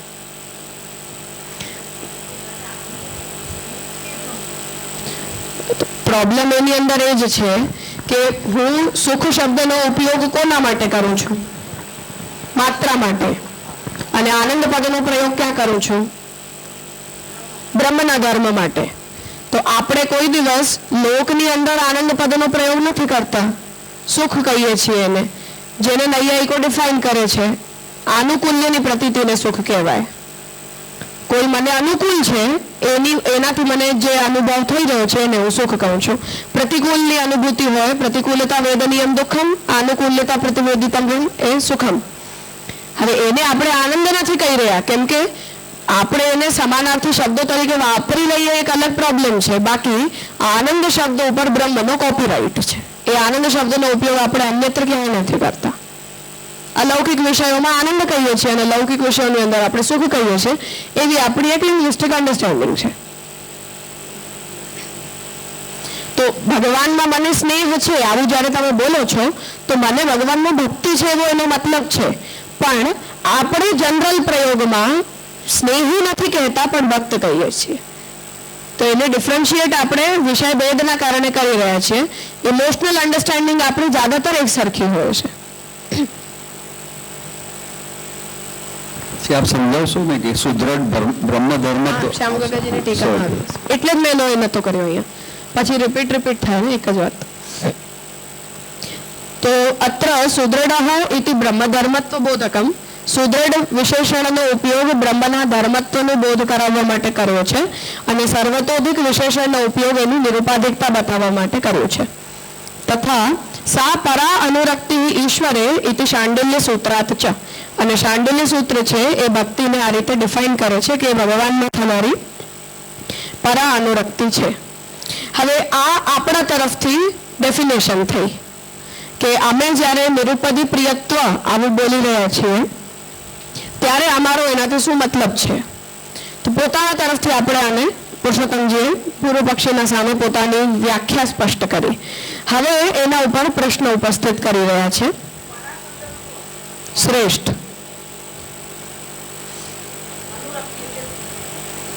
રાગ, હા, પ્રેમ, અનુરાગ, સ્નેહ. નनु एवं હવે પુરુષોત્તમજી સ્વયં જ આમાં પ્રશ્ન ઉપસ્થિત કરી રહ્યા છે કે નનુ એવં ભક્તે બ્રહ્મ ધર્મત્વે નિત્યત્વાત. હવે આ સ્થિતિમાં જો ભક્તિ એ બ્રહ્મનો ધર્મ છે અને જો એ ભક્તિ નિત્ય છે તો પછી પુનશ્ચ ભૂયાત ભગવતી અનંતે રતિ, ફરીથી મને ભગવાનમાં અનંત રતિ થાય ઇત્યાદિ પ્રાર્થના વાક્યાનામ. આ પ્રાર્થના વાક્યોની અંદર દાન, વ્રત, તપો, હોમ, જપ, સ્વાધ્યાય, સંયમૈ શ્રેયોગિ વિવિધ ચૈ અન્યૈ કૃષ્ણે ભક્તિ સાધ્યતે. દાન, વ્રત, હોમ, જપ, સ્વાધ્યાય, સંયમ, મુમુક્ષુતા વગેરે વિવિધ સાધનો દ્વારા કૃષ્ણ પ્રત્યે પોતાની ભક્તિને સિદ્ધ કરવી જોઈએ. ઇત્યાદિનામ સાધના વાક્યાનામ. તો અહીંયા ભક્તિફળ થયું અને બીજા બધા એના સાધનો થયા.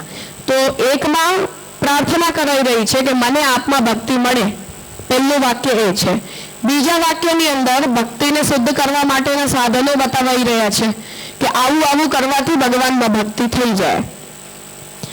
ભક્તિ અસ્ય ભજનમ તદ ઇહ અમૂત્ર ફલભોગ નૈરાશ્યેન અસ્મિન મનઃ કલ્પનમ. અને ત્રીજી વ્યાખ્યા ભક્તિની જે બોલાઈ રહી છે એમાં એ કહી રહ્યું છે કે ભક્તિ ભગવાનનું ભજન છે જેમાં આ લોક અને પરલોક સંબંધી બધા ફલભોગોની અંદર નિરાશા લાવીને પોતાના મનનું ભગવાનમાં યોજિત કરવું, પોતાના મનને ભગવાનમાં લગાડવું. ઇતિ ભક્તિ લક્ષણ શ્રુતે ચ વિરોધ. તો આ ત્રણેય વ્યાખ્યાઓની, આ ત્રણેય વચનોની સાથે તમારી પરિભાષાનો વિરોધ થાય છે. તો વિરોધ એ રીતે થાય છે કે એકમાં જ્યારે આપણે માંગી રહ્યા છીએ કે મને આપનામાં ભક્તિ થાય, એનો મતલબ કે અત્યારે મારામાં ભક્તિ છે નહીં, તો ભક્તિ નિત્ય ધર્મ સિદ્ધ ના થઈ, ભક્તિમાં અનિત્યત્વ દેખાઈ રહ્યું છે.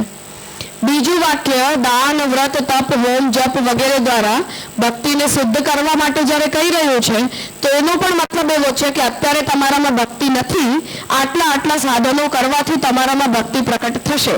તો એ વાક્યથી પણ ભક્તિની અનિત્યતા સિદ્ધ થઈ રહી છે. અને જે ત્રીજો વાક્ય છે એની અંદર ચેતસ્તક પ્રવણમ સેવા, આ વ્યાખ્યા પ્રમાણે પોતાના મનને ભગવાનની અંદર લગાડવું, આને ભક્તિ કહેવાઈ રહી છે. એટલે તમે મનને લગાડવી ભક્તિ કહી રહ્યા છો કે સ્નેહને ભક્તિ કહી રહ્યા છો, તો પણ આ ત્રીજા વચન સાથે પણ તમારી પરિભાષાનો વિરોધ આવી રહ્યો છે. ક્લિયર થયું? તો ચ વિરોધ.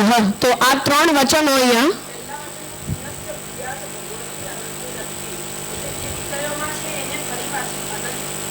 મને ફરીથી આપનામાં અનંત ભક્તિ થાય, જતી રહી છે ભક્તિ, હવે મને ફરીથી થાય, કાંઈ પણ થયું છે.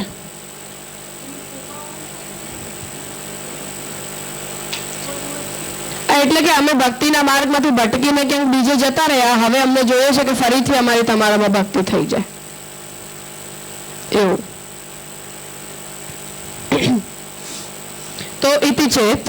તો આવો જો પ્રશ્ન પૂછો કે આ ત્રણ વચનોની સાથે આ ત્રણ વાક્યથી એમ છે કે બ્રહ્મ ધર્મનું નિત્યત્વાદ નથી એવું કંઈ પ્રૂવ કરવા માંગે છે.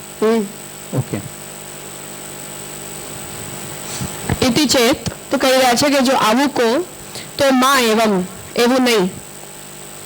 તસ્યાહ નિત્યત્વેપી, એ ભક્તિની નિત્યતા હોવા છતાં પણ જ્ઞાનમ પરમ ગુહ્યમ મે યજ્ઞ વિજ્ઞાન સમન્વિતમ સરહસ્યમ તદંગમ ચ ગ્રહાણ ગદિતમ મયા ઇતિ અત્ર ઉક્ત ભગવદ દત્ત જ્ઞાનવત. તો નિત્ય છે ભક્તિ છતાં પણ, ભક્તિની નિત્યતા હોવા છતાં પણ જેમ જ્ઞાન પ્રદાન કરવા માટે ભગવાન કહી રહ્યા છે કે હું તને પરમ ગુહ્ય જ્ઞાન જે છે આપી રહ્યો છું, જે જ્ઞાન નથી કેવલ પણ વિજ્ઞાન સમન્વિત છે, એટલે નોર્મલ જ્ઞાન નથી પણ વિશિષ્ટ પ્રકારનું જ્ઞાન છે, એ હું તને સરહસ્ય આપી રહ્યો છું, એના અંગો સહિત આપી રહ્યો છું, અને તું પ્રેમપૂર્વક મારી પાસેથી એ પ્રકારનું જ્ઞાન વિજ્ઞાનને ગ્રહણ કર. આ ભગવાનના જે વચન છે કે જ્યાં ભગવાન એવું કહી રહ્યા છે કે હું તને જ્ઞાન આપું, તો ભગવાન જ્ઞાન આપી રહ્યા છે એ રીતે યુક્તમ ભગૈઃ સ્વૈઃ ઇતરત્ર ચ અધ્રુવૈઃ. અને એ જ રીતે ભગવાન જે છે એ યુક્તમ ભગૈહિ, ભગવાનમાં ઐશ્વર્યાદિ ષડગુણોથી ભગવાન યુક્ત છે, એટલે 6 ભગોથી ભગવાન યુક્ત છે. ઇતરત્ર ચ અધ્રુવૈહિ, અને ભગવાનના સિવાય બીજી બધી જગ્યાએ એ 6 ગુણો ધ્રુવ નથી પણ અધ્રુવ છે. ઇતિ ભગવદ દત્ત ઐશ્વર્યવત, એ જ રીતે જો ભગવાન કોઈને પોતાનું ઐશ્વર્ય આપે છે તો એ ધ્રુવ ઐશ્વર્ય થાય છે, અન્યથા ભગવાન સિવાય બધી જગ્યાએ અધ્રુવ ઐશ્વર્ય છે. તો એક વાક્યમાં ભગવાન કોઈકને જ્ઞાન આપી રહ્યા છે એવું દેખાય છે, બીજા વાક્યની અંદર ભગવાન પોતાનું ઐશ્વર્ય કોઈ જીવને પ્રદાન કરી રહ્યા છે એવું દેખાય છે. ભગવદ વિચારિતાનુપૂર્વ્યા મનસી, એ રીતે ભગવાન દ્વારા વિચારિતની આનુપૂર્વી, એટલે કે ભગવાને મને આ આપવાનો વિચાર કર્યો છે કે ભગવાન પાસેથી હું આ પ્રાપ્ત કરીશ, એ પ્રકારના વિચારની આનુપૂર્વીમાં મનસી તત્ સમાગમનેન, પોતાના મનમાં આ પ્રકારના વિચારનું સમાગમન જ્યારે થાય ત્યારે એના દ્વારા તત્ સ્વરૂપ નિત્યત્વસ્ય અબાધાત, એટલે એના સ્વરૂપની નિત્યતાનો બાધ થતો નથી, એટલે ભક્તિના સ્વરૂપની નિત્યતાનો બાધ થતો નથી. તાત્પર્ય એ છે કે મને પણ થોડું જ્ઞાન છે, પણ ભગવાન કહે છે કે ચાલ હું તને વિજ્ઞાન આપું. મારામાં પણ અધ્રુવ ઐશ્વર્ય છે, પણ ભગવાન મને કહે છે કે ચાલ હું તને ધ્રુવ ઐશ્વર્ય આપું. એવી રીતે મારામાં થોડી ભક્તિ છે, પણ ભગવાન મને પૂર્ણ ભક્તિ આપી રહ્યા છે, એટલે ભક્તિ અનિત્ય નથી સિદ્ધ થઈ રહી એવું કહેવા માંગે છે.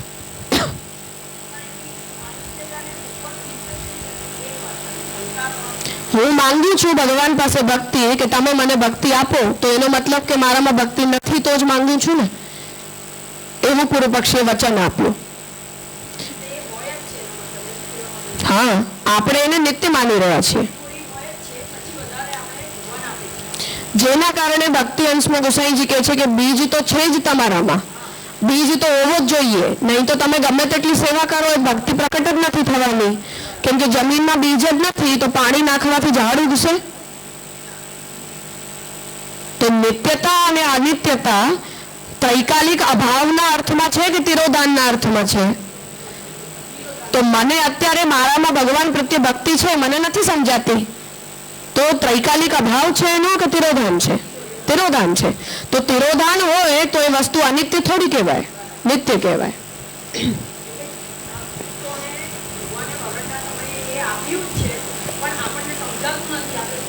હા, એટલે જ્યારે હું તનુવિત્તજા સેવા કરી રહી છું ને મને એવું કહેવામાં આવે છે કે ચિત્તની કૃષ્ણ પ્રવણતા કરવા માટેનું સાધન તનુવિત્તજા સેવા છે.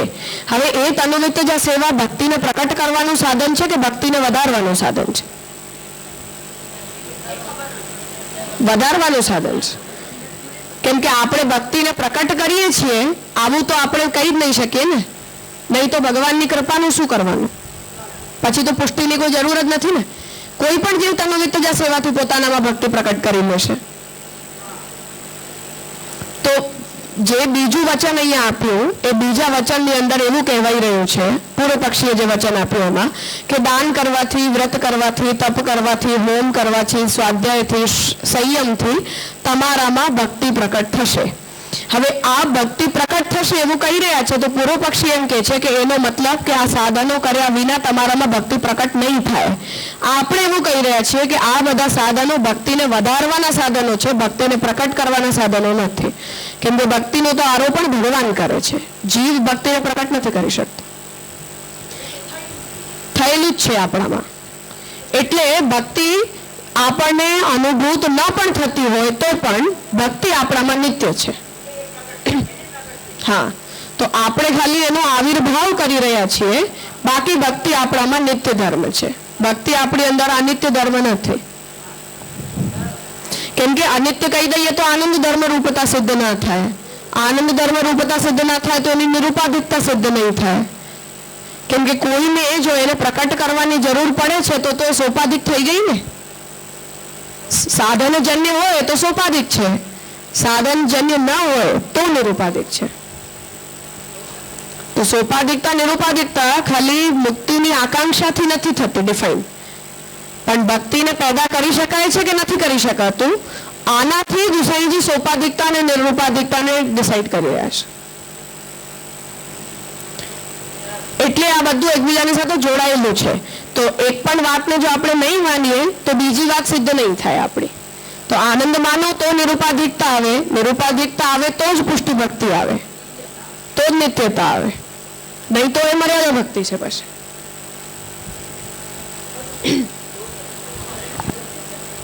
હા વર્ણજન્ય છે. હલો, તો જે ગીતાજીમાં જે કહ્યું છે ન પ્રવચન ન મેધયા ન દાને ન છે, તો એનો અર્થ અને ભક્તિ તો અનન્ય, એનો મતલબ કે તમે આ બધા સાધનોથી ભક્તિને પ્રકટ નથી કરી શકતા. તમારામાં મેં બીજ રાખ્યું હશે તો એ વધી જશે, નહીં રાખ્યું હોય તો તમે જેટલી કોશિશ કરી લો એ ક્યાંયથી આવે નહીં તમારામાં. આ વાત સાથે વિરોધ થાય કે સંગતિ થાય? સંગતિ થઈ ને, આપણે એ તો કહેવા માંગી રહ્યા છીએ. પૂર્વ પક્ષી એવું કહેતો હતો કે હું જો ભગવાનને એવું કહું છું કે તમે મને ભક્તિ આપો, તો એનો મતલબ તમારામાં ભક્તિ નથી. આપણે એવું કહીએ છીએ ભક્તિ છે જ, ખાલી મને અનુભવ નથી થઈ રહ્યો એનો. અને જે આપણે કીર્તનમાં પણ ગાઈ રહ્યા છે ને, ય માગો ગોપીજન વલ્લભ, તો એ રીતે શું અર્થ ત્યાં? તો એ તો યાચના તો આપણે આપણી સાધનાભિમાનને છોડવા માટે કરી રહ્યા છીએ ને, કે ભક્તિની વૃદ્ધિ પણ મારા સાધનોથી નહીં થાય, ભગવાન આપશે તો થશે. અહીંયા જે વાત કરી રહ્યા છે કે માગીએ છીએ તો એ સાધન અવસ્થામાં છે, સિદ્ધ અવસ્થામાં તો ઓટોમેટિક પ્રગટ થશે. ભક્તિ છે, પ્રભુની આત્માર્થ નિત્ય છે, તો જે ભક્તિ છે સહજ, એને બધું સહજ મતલબ આત્માર્થને રિસ્પોન્સ કરશે, ત્યારે તો સહજ થઈ જશે. ત્યારે તો પછી ભક્તિ માટે માનતા મતલબ ત્યારે બી ભક્તિની હશે. તો દરેક અવસ્થામાં કોઈ ભક્ત એવું તો માની જ નથી શકતો ને કે મારી ભક્તિ પરિપૂર્ણ થઈ ગઈ હવે. તો દરેક સ્થિતિમાં આપણા તરફનું તો જેટલું પણ છે ઠાકોરજી માટે તો ઓછું જ છે ને. તો હું માનસી સિદ્ધ થયેલી હોઉં તોય હું ઠાકોરજીને એવું જ કહીશ કે મને ભક્તિ આપો, હું જે કરી રહી છું એ કંઈ નથી. ભક્તિની અનુભૂતિ તો વ્યસન સિદ્ધ થઈ જાય તો પણ એવી જ રહે. વ્યસનીને એવું થોડી લાગે કે મારી ભક્તિ પૂરી થઈ ગઈ હવે. હા, મતલબ દૈન્ય તો ભક્તિનું લક્ષણ છે ને. પ્રભુમાં તો ધ્રુવ બધા જે ધ્રુવ હોય છે, પણ આપણામાં અધ્રુવતા હોય છે, એટલે આપણે હંમેશા પ્રભુ પાસે માગીએ છીએ. હા, એવું કહી શકો. તો ચૌને તો કોઈ પણ નિત્ય હોય છે ને આપણામાં તો જે પણ હોય છે આગંતુક હોય છે. એવું નહીં, આપણે આને નિત્ય ધર્મ માની રહ્યા છીએ, આગંતુક જ નથી માની રહ્યા. આગંતુક એટલે નથી માની રહ્યા કે કેમ કે આપણે એનો અંશ છીએ. હા, એટલે તમે પોતાની અંદર એને લઈને જ પેદા થયા છો. બીજા ગુણધર્મ હું કહું છું, બીજા ગુણધર્મ પ્રભુમાં સહજ એની અહીંયા વાત નથી. ભક્તિ એવી અલગ પડશે કે ભક્તિ આત્મરતિ નિત્ય છે અને એને આપણે આત્મરતિ છે એની જ આપણે અત્યારે એને જનરલાઇઝ ન કરો. અહીંયા જે 3 વચનોથી પૂર્વ પક્ષીએ પ્રશ્ન પૂછ્યો એટલા જ સંદર્ભમાં આપણે આનો વિચાર કરવાનો છે. બીજું આગળનો વિષય નહીં, એને ડ્રોપ કરી દો અત્યારે. એટલે તો અહીંયા સાધન અવસ્થા સિદ્ધ અવસ્થામાં કંઈ ફરક નહીં. ના, એવું નહીં, એવું નથી કહેવા માંગી રહ્યા. અવસ્થામાં ફરક છે જ અને હંમેશા રહેશે. પ્રોબ્લેમ અહીંયા ખાલી આ 3 વચનોમાં જે કહી રહ્યા છે એ 3 વચનો ભક્તિને અનિત્ય સિદ્ધ કરી રહ્યા છે કે નહીં, આટલી જ પ્રોબ્લેમ છે ખાલી એની અંદર.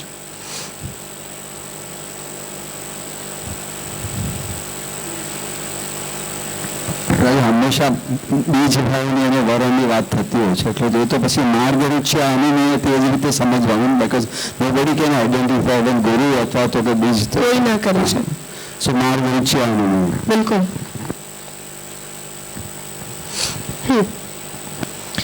તો હવે અહીંયા એ વાત કહી રહ્યા છે કે ભગવદ વિચારિત આનું પૂર્વ્યા, કે ભગવાને જે મને ભક્તિ પ્રદાન કરવાનું વિચારેલું છે એવું ઠાકોરજીના પક્ષથી પહેલાથી આપણે પોતાના મનમાં વિચારીને તત્સમાગમને ન ભક્તિ મને મળી છે. એટલે મને પોતાની અંદર જ્યારે ભગવાન પ્રત્યે પ્રેમનો અનુભવ થાય તો હું મારા મનમાં એવું નથી વિચારતી કે મને મારા સાધનોથી આ ભક્તિ મળી, પણ હું પહેલાથી જ એવું વિચારીને રાખું છું કે મને ભગવાને ભક્તિ આપવાનું વિચાર્યું હશે ક્યારે ને ક્યારે.